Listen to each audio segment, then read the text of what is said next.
Today's show is a best of 2018 show for Encore Week for the 10-Minute Teacher and is sponsored by STL and ATL at Woodward Academy in Atlanta, July 26th and 27th, 2018, where I and other education leaders will be speaking. Stay tuned at the end of the show to learn more about this affordable world-class conference this summer in Atlanta. 5 ideas to bring the inquiry mindset into your classroom today. Episode 315. The 10-Minute Teacher Podcast with Vicki Davis. Every weekday, you'll learn powerful, practical ways to be a more remarkable teacher today. Today, we're talking with Trevor McKenzie, 17-year educator from Victoria, British Columbia, Canada, and author of Inquiry Mindset. I actually found him on the hashtag because the hashtag Inquiry Mindset is going crazy, Trevor. And today we're talking about 5 ideas to bring the inquiry mindset into the classroom.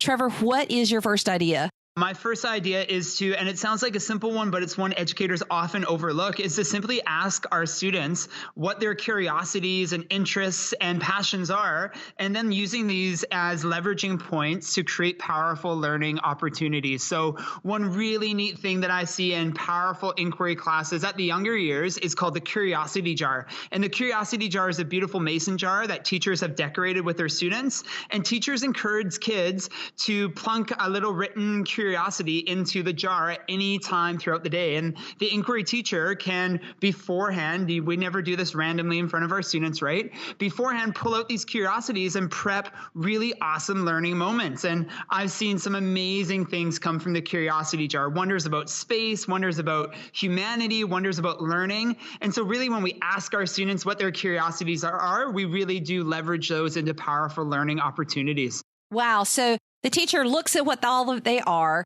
and knows what they are. And then the kids, at some point in the next day or so will draw. And then the teacher will just use that particular lesson that based on whichever one they draw, right? Absolutely. Sometimes it happens at carpet time. We pull the kids into carpet time and we pull out these curiosities and it appears random, but the teacher has prepped and scaffolded for these carpet time moments to create really powerful, meaningful learning opportunities. And I love it because in some ways, even though they've planned ahead, it's spontaneous for the teacher. So there's that element of surprise and spontaneity that's so much part of the exciting inquiry-based classroom. Okay, what's our second one? Our second one is to bring in provocations. And provocations in the inquiry classroom are those artifacts or images or videos to spark further curiosity and meaningful questions and conversation around learning. So a really fantastic provocation that my son, who's in grade 3 this year, brought in for Remembrance Day. And so Remembrance Day in Canada is the equivalent of, I suppose, Veterans Day in the United States. Is that right, Vicki? It is. I believe so. Yeah. And so he brought in his great-grandfather's boots from World War II. And he brought them in, and rather than have him share them at show and tell, the teacher just put them down on a desk and had students go and explore them and pick them up and ask questions about them. What do you notice about these boots? What do you wonder about these boots? And what do you know about these boots? And between the students and the conversation around those 3 questions, further questions and curiosities and interests surfaced throughout this activity. So that one little provocation of the boots led into some really amazing conversations around Remembrance Day and specifically World War II. So I think provocations are a really powerful way to spark further curiosities and questions in the inquiry classroom. I love that. So you're really trying to provoke curiosity, aren't you? Absolutely. And honor our students by having them be a part of those provocations. They can bring them in, we can bring them in, and then from there we can connect them to other plans that we have in our curriculum and with regards to our assessment, right? Oh, remarkable idea. Okay, what's number 3?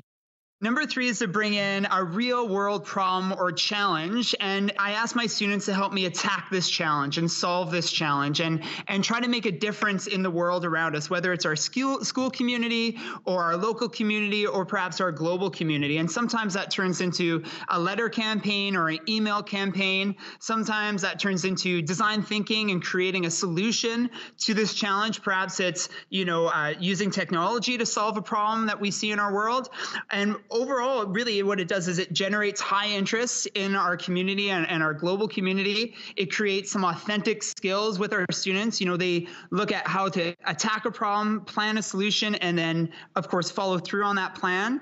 And then it's just really meaningful learning, isn't it? When we are looking at our community, whether it's our school, our community, our city, or our country, and then globally, it is so much more meaningful than just reading out of a textbook or signing out a book. It's an authentic connection to the world around us, and I love it. Trevor, you have got to give me at least one quick example. Go for it. So a really quick example is graffiti art has really been a hot topic at our school this year, because around our school, there's been some artists who have been, of course, taking liberties, tagging and creating their or sharing their art around us. And so I posed that question to my students.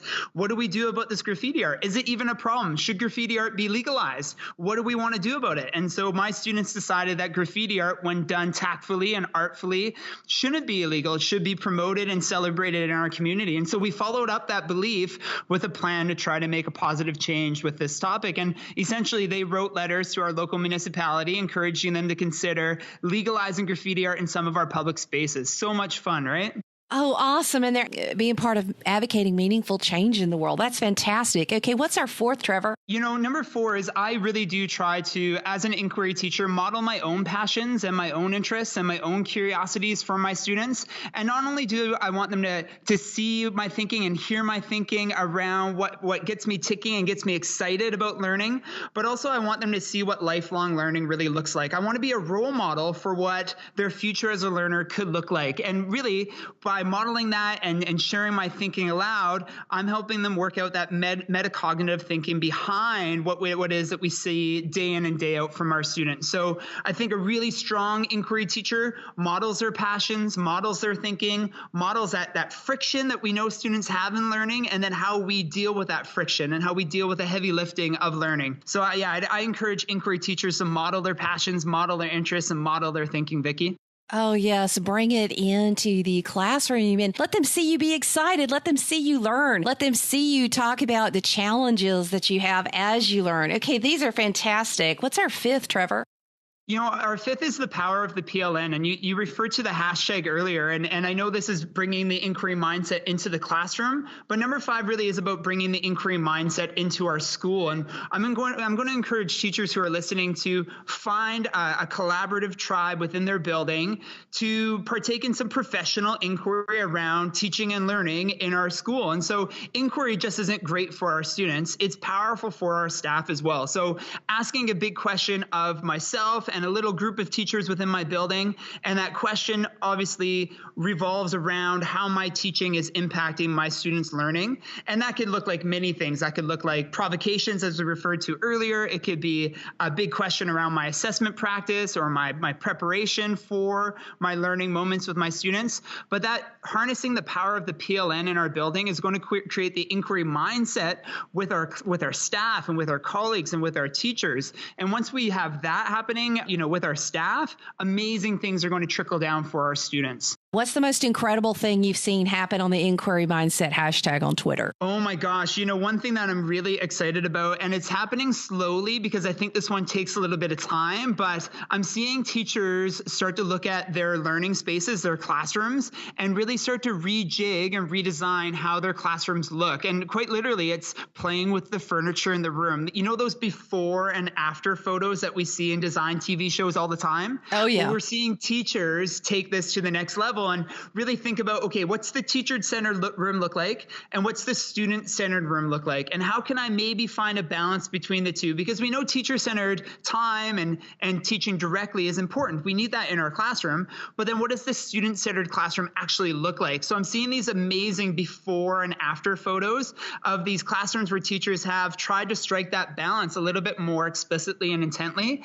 And some of it is just so cool. And it doesn't take this huge budget, right? We're not talking about spending hundreds and thousands of dollars on new furniture. It really is a matter of redesigning what we currently have in our room on a low budget. And that to me is just so inspiring to see teachers rejig what it is that they have in front of them to better meet the needs of their students. It's super exciting. Trevor, give us a 30-second pep talk for adding inquiry-based learning into our classroom. Wow, a 30-second pep talk. I tell you, some of the biggest changes I've made in my practice all stemmed from just trying to better meet the needs of my students. I never set out to write 2 books on inquiry or become kind of a global consultant on inquiry. The first question I asked myself with regards to, this journey I've been on has been, how can I better meet the needs of the students I'm serving? And to me, that's always been relationships first, right? It's the high five in the hallway. It's the kind smile. And it's really being present to hear the needs from each of my students. And then, of course, really thinking on what a proper and powerful pathway is that I can create to better meet the needs of my kids. So, relationships first, and it starts small and it ends up big. And educators, we know we got to relate before we educate. And these are some fantastic principles. Hope to see you on the hashtag. I think I'm going to be adding it to Hootsuite now after we finish up the show. Thank you, Trevor. The book is The Inquiry Mindset. And follow the hashtag Inquiry Mindset. So many fantastic ideas here. We can do this. I really love the provocations and asking students about curiosity. I've had a previous show guest who actually has kids keep a wonderings journal where they write about things that they wonder. And these are all exciting ways to add the inquiry mindset into our classroom. Let's do this. This summer, July 26th and 27th, I will be speaking with other amazing educators like Susie Boss, Janet Zanita, and many more in Atlanta at Woodward Academy's STL and ATL conference. Priced at $295, this all-inclusive event, of course, except for hotel and travel, is an incredible opportunity to engage and learn. But sign up now at stlinatl.com and join me in Atlanta this summer. Space is limited, so you'll want to go ahead and sign up. So I'll be speaking at ISTE in Akron, Ohio, and this conference in Atlanta this summer. So I hope we can connect. Thank you for listening to the 10-Minute Teacher Podcast. You can download the show notes and see the archive at coolcatteacher.com/podcast. Never stop learning.